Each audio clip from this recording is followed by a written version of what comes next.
શું તમે પણ દરેકને ખુશ રાખવાની કોશિશ કરો છો? તો એ ભૂલી જજો કે તમારા પ્રયત્નોથી દરેક જણ ખુશ થાય. તેને માટે આપણે એક ઉદાહરણ જોઈએ. એક શિલ્પકાર એક મૂર્તિ બનાવતો હતો અને મૂર્તિ બનાવતા બનાવતા તેણે દરેકને એક એક પ્રશ્ન પૂછ્યો તો એકે કીધું કે આમાં નાક મોટું છે અને તેથી તે નાક મોટું કરવા ગયો તો ધીરે ધીરે નાક નાનું થઈ ગયું અને આ રીતે બીજાએ કીધું નાક તો ખૂબ જ નાનું થઈ ગયું તો પાછું મોટું કરવા ગયો.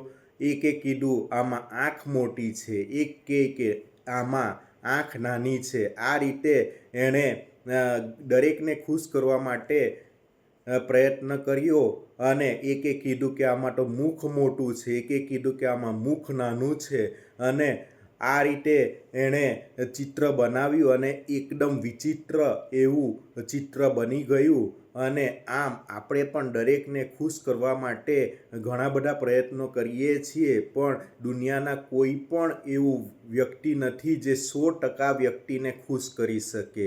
એટલે આપણે આપણા સ્વભાવને જે છે તે જ રાખવાનો છે, બદલવાની જરૂર નથી. આપણે દરેકને જો ખુશ કરવા જશું તો આપણું જે સ્વભાવ છે તે પણ બદલાઈ જશે અને આપણે ટેન્શનમાં આવી જશું. આપણે આપણા સ્વભાવને સારી રીતે સમજવાનો છે. આપણે પોતાનું જે મન છે, તમારું જે હૃદય છે, જેમ કહે તેમ તમારે જિંદગી જીવવાની છે. બીજાની જોઈને તમે જો કરશો તો તમે તમારી જિંદગીને બરબાદ કરી નાખશો.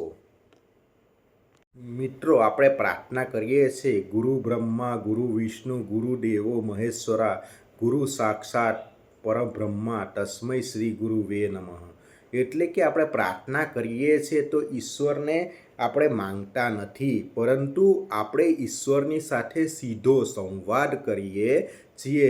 એટલે પ્રાર્થના એવી હોય છે જે ઈશ્વરની સાથે તમારો મેળાપ કરાવે છે, તમારો સંવાદ કરાવે છે અને ઈશ્વર તમારી પ્રાર્થના જરૂર સાંભળે છે. આપણે કોઈ માંગણી કરવાની નથી, આપણે ઈશ્વરને હાથ જોડીને મનથી પ્રાર્થના કરવાની છે.